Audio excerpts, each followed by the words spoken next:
Hi, I'm Josh. And I'm Susie. And we're the California Dreamcast. Let's do it. 1, 2, 3, 4.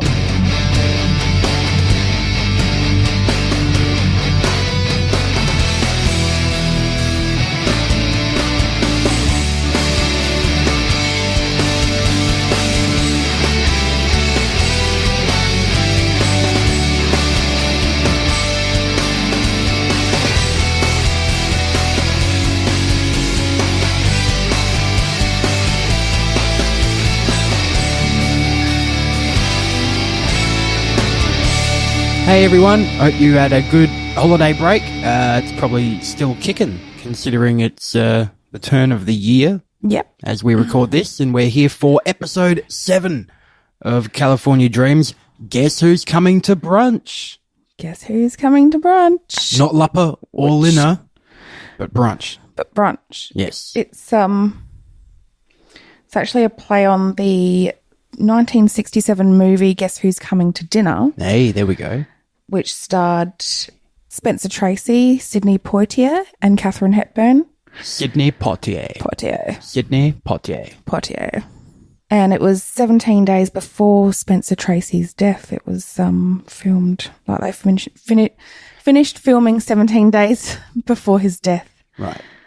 It was also mentioned in Fresh Prince of Bel-Air. And they called that episode Who's Coming to Marry? Yep. Where the aunt of the lead character brings home her fiancé, who's a white man, to the horror of her family. Who was Oswald in Drew Carey Show. Oh, was he? Yeah. Yeah. This is way before Drew But it was Carey like Show. reverse sort of thing, which... Yeah. Yeah. That's a good one, that. Yeah, it is. It's a good episode. I just remember him like carrying around everyone's bags and the women like, we got to get ourselves a white man. Hey, Benson. They do what they're told. Yeah. Yeah, we do. So, we are definitely on the upswing after the last debacle that we reviewed. This is a great episode. A serious subject matter, but we're going to have some fun here reviewing episode 7, Guess Who's Coming to Brunch? This one written by Dewey and Solomon, with Mr. Taft helping out with the co-production. We've got the core team behind the dreams here for this episode, and it really shows. They didn't do the last episode. I think they were involved, but not as much, I guess, as Mr. Soltis was with the writing. Soltis. Sorry, Tone, but damn, that was brutal. So we kicked this one off at the Yacht Club. I think it is the Yacht Club, isn't it? Yeah.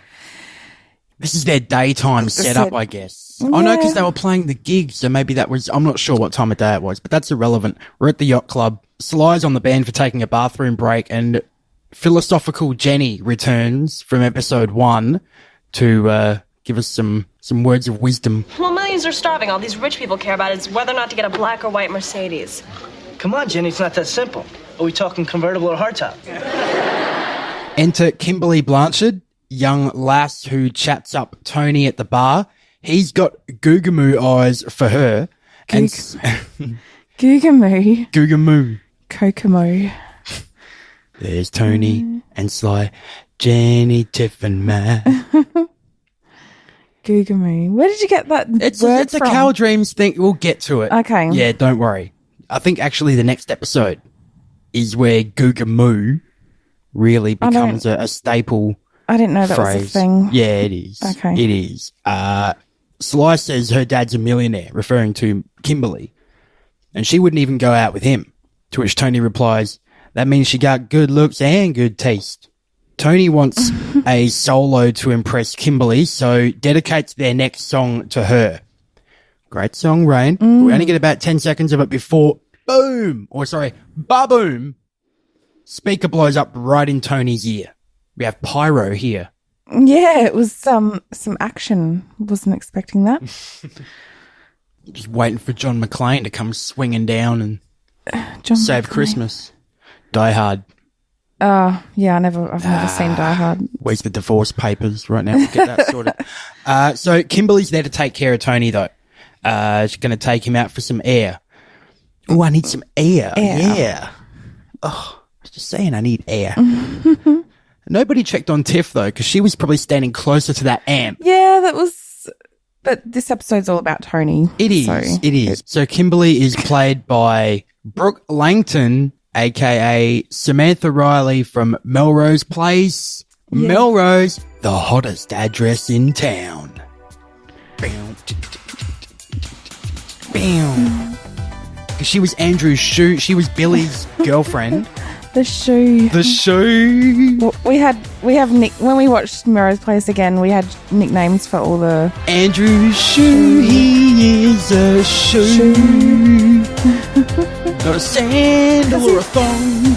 He's a shoe, he is a shoe. He had a face like a shoe. Like a shoe face. Michael's still a jerk.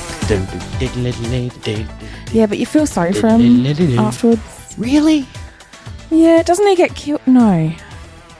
He's so Sly Winkle. He is. Yeah. It's the same thing where you can't wait to see, oh God, what cringy thing is he going to do next and dig himself. Just when he gets out of a grave, just when he's about to be a good man, here comes Michael. He does do some really nice things, like for Kimberly towards the end, I think. Don't you remember? Yeah. He was like... I know, but you're trying to take like the two good things he did in 8 years. I think I just try and remember the good things, you know. It's like after a bad relationship, you start remembering the good things. We need to watch Melrose again. I know. Fuck. I just want to sing the Andrew Shue song all day. Anyway, after this, we cut to Sharky's and Sly's trying to get Matt to write a jingle for a product. It's not Zit Cream, though. It's Uncle Slappy's root beer. Which sounds so dirty. Uncle Slappy's? Uncle Slappy. I don't know. Uncles and Slappy, it's just two words that should not go together. And root beer, I don't know. Root beer's not a thing in Australia. We don't have root beer. What is root beer? It's kind of like ginger beer. Is it made out of roots? Like what? Not roots, like... Isn't root beer every beer? Is it ginger beer? Well, when you're single and you go out, it is. It makes root has a different meaning to us down here, so that's the thing. So, but why is it called root beer? Let's Google it. Oh fucking hell! Here we go. We can't go one episode without Googling something on. Well, we don't have the Encyclopedia Britannica. Yeah. So. Who's going to get to it first? We've both busted out our Googles at the same fucking gunslinging here with the smartphones. Oh, no. What is it? Says, I looked up root beet, apparently. 6 amazing health benefits of beets. Beets, bears, Battlestar Galactica. Oh, it's a root beer is a sweet North American soft drink traditionally made using sassafras tree. What is a sassafras? So does that mean it's basically sarsaparilla? Sassafras. Yeah, I reckon it would be like a aniseedy sort of taste, I guess. Ugh. Oh, gross, hey? But it's got hardly any calories. Only 4,500 calories. It's a licoricey sort of, yeah. But they put other flavourings with it, like vanilla. Ah, yes, I see. So it is made from a root. There you go. Interesting. Sounds gross. Made from sex.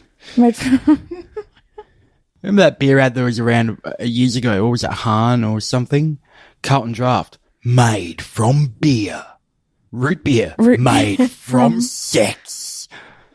Yeah, don't say that. That sounds gross. Well, Tony and Kimberly arrive. We're back at Sharky's. Sharky's, Susie. We're not at Google. We're at Sharky's. Back on track, yep. And Tony and Kimberly arrive from the fun park. Tony in a black Disneyland vest. They're at Disneyland. They're at Disneyland. Okay. Yeah. Okay. They're at Disneyland. And Tony's in a black vest. Rocking the vest.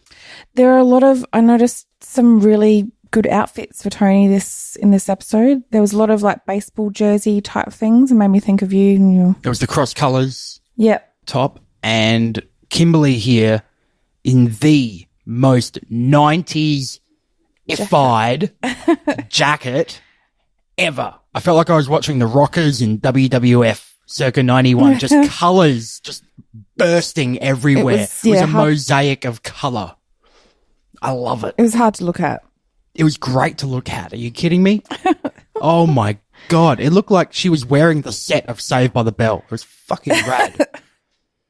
So they're sweet talking. They kiss. Woo! Yeah. And Kimberly reaffirms that her dad is loaded. And offers to pay for the milkshake, which she never goes and gets. I was just like, get the fucking milkshake.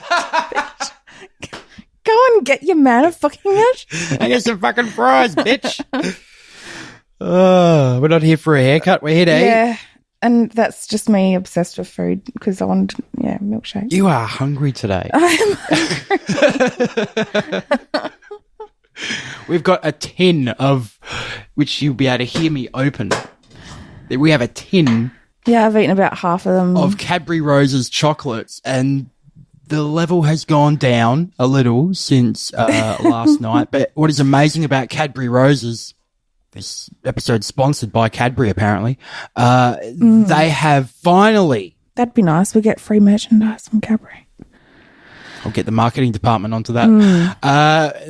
The ArmourPod Productions marketing department. Yeah. That's going to make them some money. Yeah, that's right. They have finally done away with the orange chocolate in Cadbury Roses. But they've gotten rid of the cherry one, which is... That does blow. But they've replaced it with the salted caramel, which is fucking awesome. I don't know if you'll be able to find any left in there because I've eaten a lot of them. There's a couple. And the mocha ones. Yeah.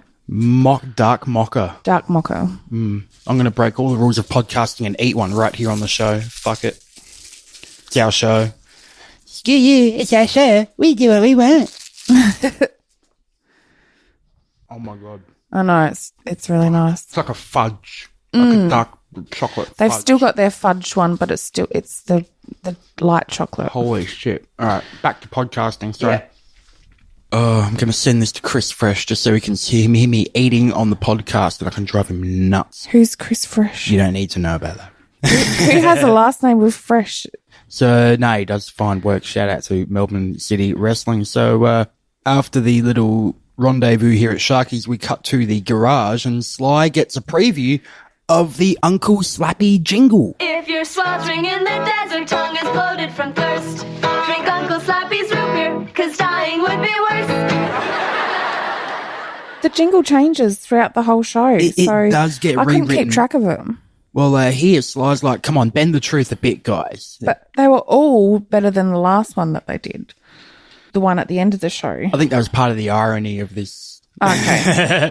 Of this right Okay. here was that when it comes to jingles, generally the worse it is, the more memorable it's going to be. Yeah, I guess. So, point proven right there. I think they did their job. So Sly's like, come on, bend the truth, guys. Like, you got to at least say something good about the product. But from the girls' review, it should be renamed Uncle Crappies. Uncle Root beer. Crappy. Because it tastes like crap. Which is probably all root beer after knowing what it's made out of. It tastes like crap or something that rhymes, which we'll get to later on. Kimberly's here, kisses Tony. Woo! He's going to meet the parents at the yacht club. Getting For serious brunch. now. Getting Hence, serious. Guess who's coming to brunch? The title of the show. Dun, dun, dun. We're off to the yacht club now. Kimberly says, laugh at his jokes, you'll be fine. So, classic here, the old man makes a serious comment. Tony laughs. Dad makes a joke. Tony's all serious, taking it as a comment. Tony's like, we're all human. We all put our pants on one leg at a time. And the father's like, oh, well, I jump into my pants both legs at a time. Like, Very white of him. yeah, that's what I'm trying to get at. Like, without being so... Mr. Whitebread over Ken here. and Lily were the parents' names. Ken and Lily. Lily White. I love Kenneth that. and I love Lillian. that. Beautiful detail. That is seriously beautiful detail from Dewey and Solomon there. Props for that. Girls head off to the bathroom, which of course is code for let's talk about the guys, which let's face it is true. So Tony and Kim's dad are at the table. Ken, Whitey, let's just call him Whitey here. Whitey. And here we go. Dad offers to buy the band a new amp if he will stop dating his daughter. Because he's black. He jumps straight into it. Like, there's no hesitation. He's got his agenda set. I know, but being so nice to him, you don't expect that sort of coming up. Like, when I first watched this episode months ago, I guess I could pick what was going to happen by the title because knowing the history of that movie and blah, blah, blah. And then Tony's like, you mean because I'm black? Well, that's what he says. It is what he says. And we now head to the Garrison's kitchen, and Sly's like, how dare he buy us a new amp? He could have at least bought us a new kit as well. You know? Mr. G is here. He's great here, by the way, Mr. Garrison. That just makes me think of South Park. Or Summer Heights High. Yeah. Oh, yeah, Chris yeah. Lilly, come on. Yeah. Chris Lilly White. Yeah. There's a guy who can do blackface and get away with it. I don't care what anyone says. Well, he does an Islander face. Like, it's different. Okay, brown face. It's borderline. Oh, it's just. Hey, that's what it is. It's not very nice. No, he's But he's a comic genius. Like, fantastic genius. Like Ivan Reitman. You're not going to get stuck in your Schwarzenegger. Might do the entire episode with this voice. We watched last weekend. We watched Jingle All the Way, and he couldn't get out of. I like that movie. That movie gets a lot of crap, but I like it. He couldn't get out of the voice for. It is difficult to do, like to be in this voice, to be in this character, to be excited and Austrian, and then all of a sudden be Australian. That's like two extra syllables in that word. It's going a bit Russian. No, we'll stop. Yeah. Yeah. Oh, okay. Cut it right there. So Mr. G's great when he reassures Tony and throws a bit of shade Sly's way. Yeah. What about you, Mr. Garrison? Would you have a problem if I started dating Jenny? No, I wouldn't mind. But if it were Sly, I'd put a fence around my house, get a guard dog. Why? Because I'm Italian? No, because you're you. I'm going to miss him in season 2. I think Mr. G. He's a sleeper here. Well, you need another adult's positive view, considering the other parents are so shit. See, Dennis could have laid out a lot of wisdom here. He don't think so. He didn't get a gig, unfortunately. So Tony's got to tell Kimberly what her old man said. So now we cut to Sharky's. Tony tells Kimberly, she doesn't believe him. And she's all like, he gives to the NAACP, which is the equivalent of, hey, I know heaps of black people. I give to charities that are benefiting black people, so that makes me a good person. No, it doesn't. So it gives you a tax write-off is what it does. Yeah, exactly. Yeah. And that's only because he feels guilty about his, what's the word? Oh, fuck this brain. I can't think. Racism. No, there's a word for it. It starts with a P. Shit, I can't. Pufter? No, yeah. He's a pufter. He's a pufter. I can't. Want another chocolate? Oh, I just can't think. All right. Somebody tweet us if you can think of the word, complete the sentence here. Starts with a P. You don't win a prize. Someone that feels guilty because they do things but they feel a different way on the. They do things and they feel a way. They feel stuff. I can't think. There's a word for it. There's a word for this podcast right now. Shit. No, it's not. No. If I think about it later, we'll insert word here. All right. We'll do some post-production. That'll be the Easter egg at the end of this episode. That one word. One word. We can't think of it. But if we do, we'll edit it in. I don't know. Maybe. I don't know. So off to the garage now. Kim leaves basically. After Tony's accusations / truth spitting, we head to the garage and Sly's got his own take here on Uncle Slappy's jingle, and he also has his beautiful purple jacket. I know. I wrote that down, purple jacket. Beautiful. It was so Prince. Oh, yeah. It was a nice jacket. It was like the quarter sleeve, but sort of pushed up a little bit with black. And it was just a well-fitted jacket and made him But look loose enough and casual enough you could wear it with anything. with jeans, with black pants, whatever. Michael Cade, if you have that jacket, I want it. Hit me up, dude. I'll place a bid. It's probably sitting at the NBC bloody studio somewhere. Sitting in Burbank. Maybe. Matt, give me an E. I could give you a Z and it wouldn't make any difference. Just sing your jingle, Sly. Okay. If you want to live forever, not get another cold, drink Uncle Slappy's root beer, kills fungus, germs, and mold. Hey! He so badly wants to be in the band. Sly does. Just any time he can knock out a performance here, he's hamming it up. Tony's here now and says Kim broke up with him. Aww. Susie, come on. Aww. There we go. Mr. G comes in with a big box. The guys eventually help him with it, which is funny seeing him struggle. And what's in the box? Not pizza, but a new amp. Mm-hmm. Yes, because the father believes that Whitey.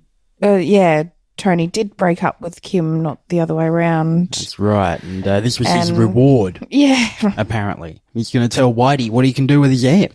And now we cut to the yacht club. Tony walks in on Kim's fam with the amp and tells Whitey how it is. Again, some fine acting from William James Jones. Let's roll it.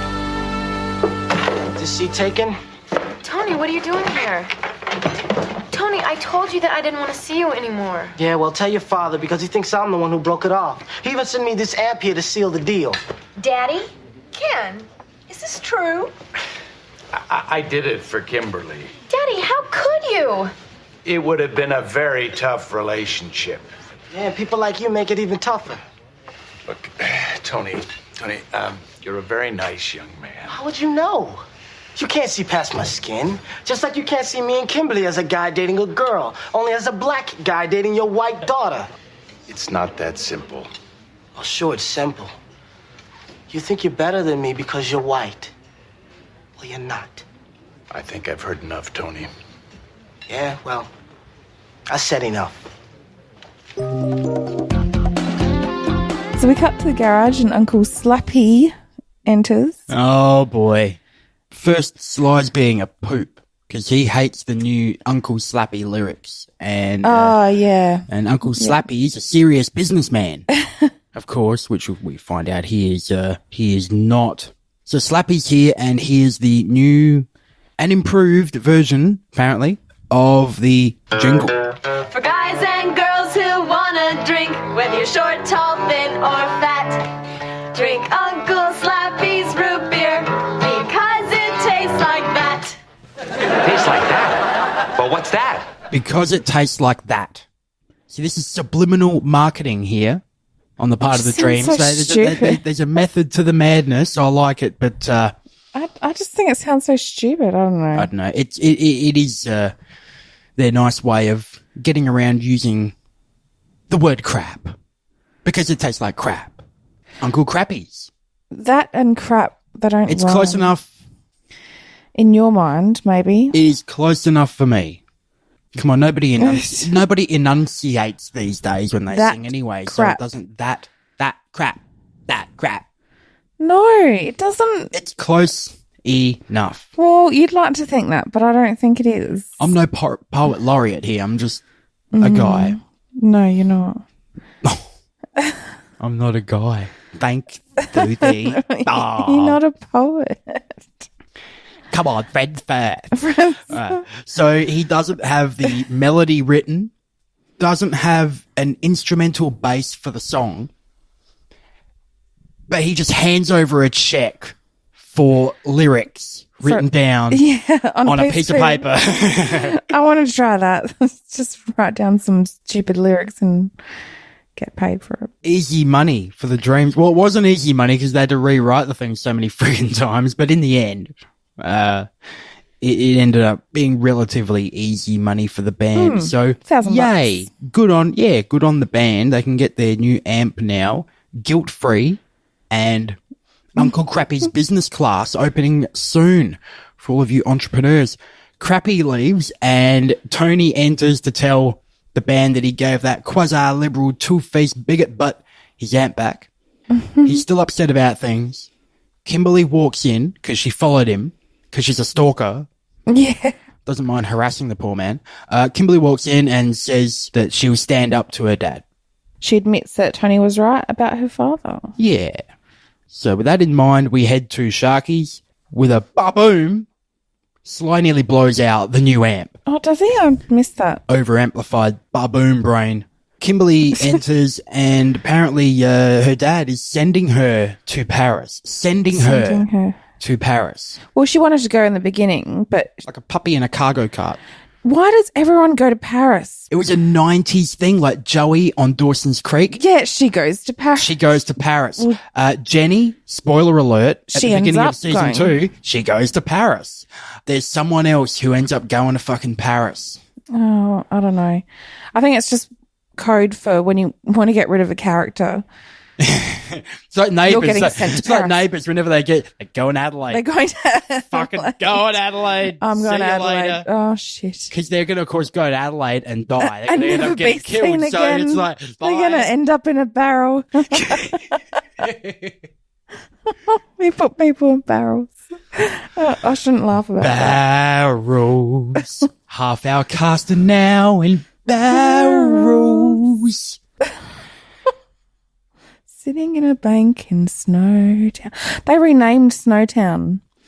What? Well, I think they were going to rename Snowtown because... Barreltown. Darrelltown. I don't know. They call it Barrel, just to confuse Barrel in New South Wales. People are on the bus trip to Barrel. Because everyone knew, they don't know where they're going. Because, like, as soon as the Snowtown thing happened, house prices in that area, they weren't down prices. They weren't already low enough before, and they couldn't get rid of the houses. So, I think they were going to rename the town to try and boost tourism. That'll help. Yeah. Yeah. People are coming home with fridge magnets going, I went to Snowtown to end up in a barrel, but all I got was this lousy magnet. I know. Yeah. What a letdown. I love the fact that we have that one from, where is it, Northern Territory or it's somewhere on the fridge, and it's got that tagline, and all I got was this lousy magnet. Yeah. Fuck, it's so good. So corny, but it's so good. So, yeah, Kimberly's off to Paris, i.e. she's fucking out of here, and she might be able to stand up to Whitey when she's older. She might be able... What a shit excuse. I know. What a piss. You know you have to. Grow some fucking balls. You know you're in the position where it's perfect because she ends up leaving. You don't like her because of that reason. Yeah. But you might feel sorry for her, and you feel for Tony. So, yeah, I think good riddance. It's good. I'm not complaining about the writing in this episode. I think it's fucking is great. And it solves the issue because Tony should be a free man and be able to date other women, blah, blah, blah. It just wouldn't suit the character for him to be tied down to... He's going to be a slave to no woman. Yeah, exactly. See what I did there?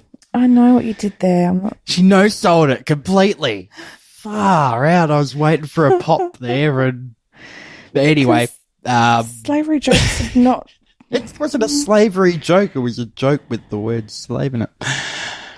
I'm not racist. For you. Racial. Yeah? Racial. Hi, I'm David Brent. I do impressions. They're not that great, so I need to say the name of the person. Yeah. In so order to, people know clarify who I'm speaking about. Racial. I get it because I hear it every day. You have to fucking put up with this shit. Yeah. No, it's all right. So, see you, Kimbo. You're out of here. You're off to Melrose Place, so see you later. Oh, yeah, she does quickly go over to Melrose Place after this. It's not long after, a couple of years. Because it's the same hair and the same... Yeah, it's a couple of years. Yeah. Yeah. Oh, I hate that Michael. He's just so smug. What's that from? Seinfeld, the Melrose Place episode. Yes, I love it. I love that when Jerry just finally cracks and he's like, he's taking the lie detector test. Yeah. Oh, that Michael makes me so mad. At the time, he would have. Yeah. I mean, I wish like we were old enough to watch those sorts of shows. Well, I watched Melrose back because I watched 90210. I watched Melrose now and then, like for about half a season. I watched it every week, and then I just lost interest in it. I don't know why. I couldn't. I had a bedtime when I was to get into it. It was on at like 9:30, and then it got moved to 10:30. And my bedtime when I was growing up was like 8:30. It wasn't 10:30. It wasn't that late, was it? The only episode I remember was when Kimberly like pulls off her wig and she's got the like thing. But I think I only remember the ad that for that episode on a tape somewhere. I think I only remember it from ads from the thing. Might have been on a Seinfeld tape that we had. Nah, love Melrose Place. So good. Yeah. So good. There's a cool podcast out there. I haven't heard for a while, but there's a couple who that's their thing. It's kind of like us, but in reverse, where she wanted to watch Melrose Place. And the boyfriend was like, okay, but only if we do a podcast about it. Yeah, it's kind of like us in reverse, except I would like to watch it and do a podcast at the same time. That would be cool. Maybe we can do a crossover with that other show that's out there, the Melrose Place podcast. Yeah, I don't know. That's an idea. Crossover. Yeah. So the band consoles Tony after Kim leaves. Time to hit the stage. Matt offers to open with Rain. But Tony's like, nah, let's play One World. And this is a new song that we haven't heard yet on the show, co-written by Stephanie and Stephen Tyrell and John Lewis Parker, who's done work for many people, the Pointer Sisters, Daryl Hall from Hall & Oates, I think, a heap of people. It's kind of house. It's kind of like Savage Garden meets CNC Music Factory meets... Just reminds me of another song. There's a Prince song on Emancipation, Disc 3, I think, that sounds... New World. Sounds a lot like that. And he has like a spoken word bit through it. Probably, yeah. Yeah. It's very similar to that. Maybe. We have the rap in this. We have the rap here as well. Yeah. Good song. The Tyrells definitely have improved on their last effort here on the show, that's for sure. What was the last one? If it wasn't for you. Oh, yeah, lame. Oh, well, it wasn't too bad, but... No, it was terrible. Don't like that song at all. So that is pretty much the episode. We we fade down at the end of the song to black screen with credits. No applause, no laughter. We're taking it home. We're on a serious street here. Serious street. Yep. Population us. Population. Whitey. Black Lives Matter and it's a serious issue. Hashtag Me Too Paris Facebook filters at the ready. Is that what we're saying? And the rainbow one. Rainbow flag. Oh, you got to have that. LGBTIQ, NB, CBS, Fox, AOL, LOL, Smiley Face. Good episode here. I liked it. It was a really good episode. Well written. Good subject matter. Approaches it. It was meaty. Yes, it was meaty. Approaches it in a way that is, you can take the message from it, but at the same time, especially for younger people, they can take the message out of it, but at the same time, we had a lot of fun here around it and had a nice little loose, light-hearted angle with the jingle, so that was cool. It's just sad even now that sort of stuff is still relevant. Like, it shouldn't be a thing. Interracial couples it shouldn't even be a thing. Like, not the actual, you know what I mean? Like, it shouldn't be an issue. Go on, dig yourself out of this one. Give it a go. Go on. Go on. I'm waiting. We're all human. We all bleed the same. We're living in one world.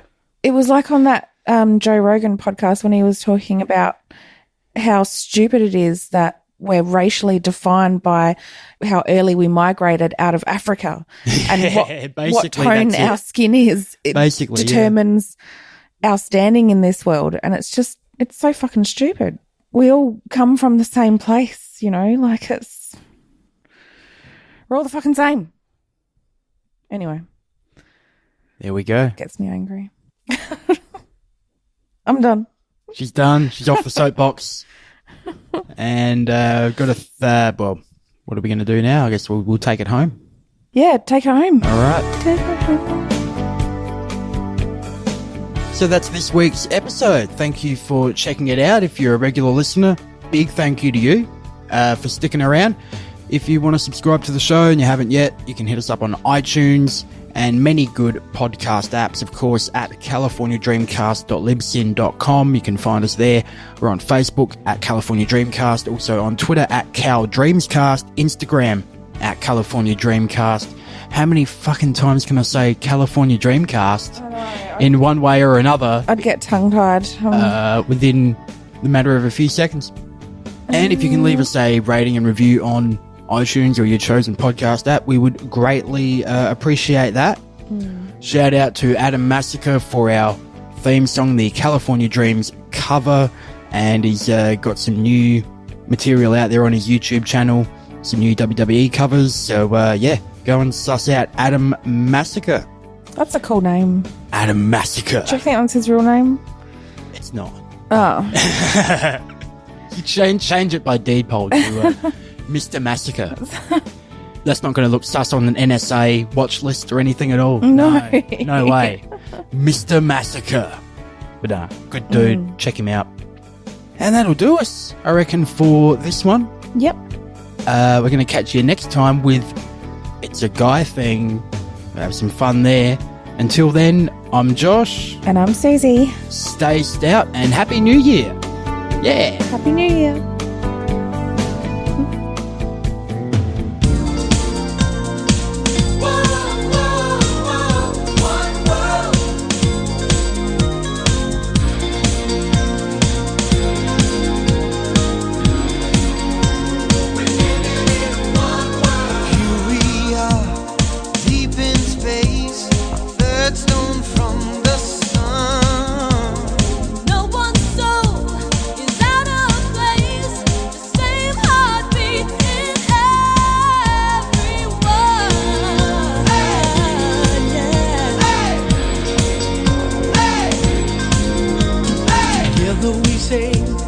Points unknown, time is on our side. A terrible, wonderful time to be alive. One world, sacred ground. Feel it turning, turn it around. One world, promised land. When you understand, we're living in one world.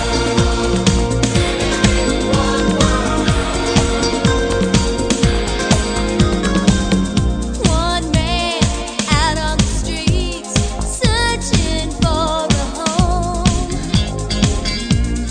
We are a family. No one here should ever be alone. Hey! Hey! Hey! Hey! Close your eyes and open your mind. Set your spirit free. In all of its glory, what will your story be? Tell me.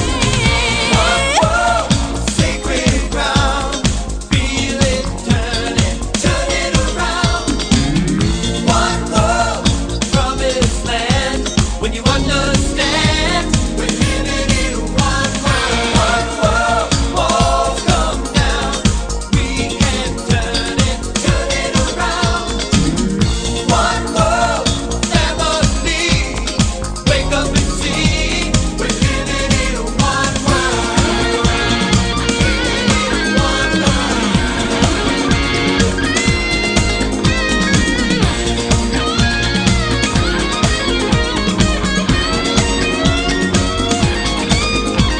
It's not about the right thing, it's about the right thing. Sisters and brothers, soul has no color. Every one of us is one. Underneath the sun. We have begun telling everyone about love. Love. Put away the loaded gun. Use imagination. We are one nation. Every boy and every girl. Come on, everybody. We are one world. One world. Sacred ground. Feel it turning, turn it around.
This is an ArmourPod production.